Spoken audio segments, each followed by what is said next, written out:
Hi, this is Chris from Orange Coast College's Art Department reviewing the commercial art certificates that are available here at OCC. So you want to be an artist and also figure out how to make money at it, make a career of it. Perhaps you're drawn to stories and like creating your own art to visualize those characters and worlds. Well, at OCC we have 2 commercial art certificates specifically for this. The first one is narrative illustration, which we have offered for some time, and that one is for students who want to work as a freelance illustrator. Our newest certificate is called entertainment art, and this is for students who want to work for a studio in the animation, gaming, film, or video industries. So let's compare these choices in a few areas. First of all, is where and what you do for work is different for both paths. For freelance illustrators, you are essentially working for yourself, running your own business. You have clients and the work will be based on projects. So when a client wants a book cover or a web graphic or an illustration for an article, they will hire you to do that thing for them, and then the job is over.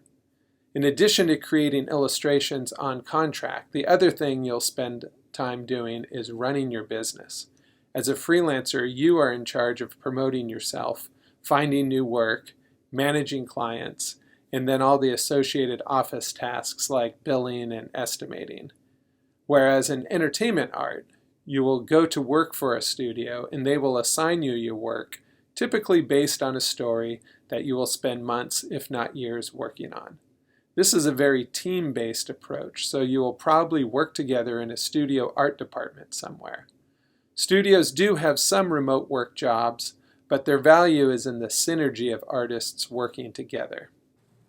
Another thing you'll have to bring working as an entertainment artist is design skills. You'll be needing to offer options and alternatives on almost everything you illustrate. So you really want to work on your skills as a designer too. And lastly, but definitely of importance, if you're working as a freelancer, you'll get paid in pretty sizable chunks, but infrequently and erratically, where as an entertainment artist working for a studio, you'll get a regular paycheck until your long project ends, and then either you'll be released or you'll be reassigned to the next project. As a freelancer, you'll have the opportunity to work on a wide variety of projects that are often unrelated to each other. They might be illustrations for different story types, such as children's literature, news stories, or even marketing and scientific illustrations. You should develop your own unique style, as that is the main criteria clients use to select you to work with them. As an entertainment artist, you'll be working for a studio on long projects from a few months to maybe a year or two. And that also means you'll be working on fewer projects, but you'll have the chance to dive in deeper and really use your design skills with your illustration skills to help visualize what a story can look like. The style you work in should be the industry standard style so that you can fit in seamlessly with the art department. Another way of looking at your work is, who is your audience? As a freelance illustrator, your illustrations will be seen directly by the consumers of the story you're illustrating for. In entertainment art, it's different.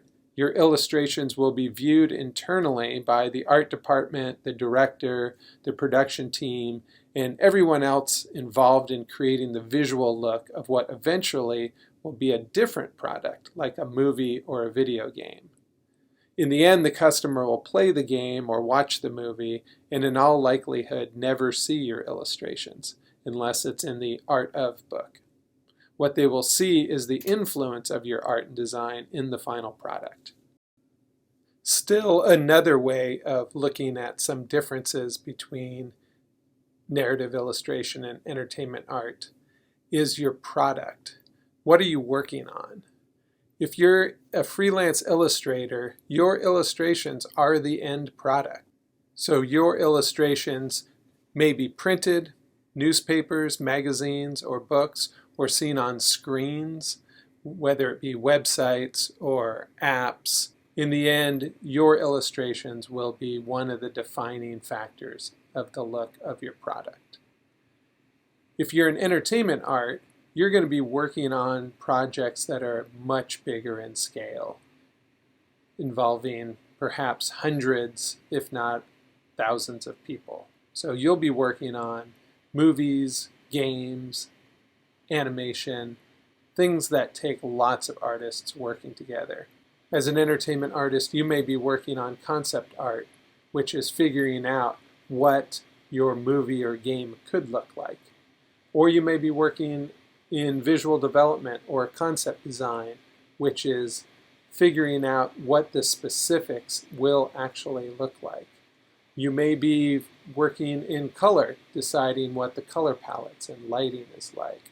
Or you may be in the look department. You might be figuring out specifically what that fur looks like, what that cloth looks like, what the specific materials look like.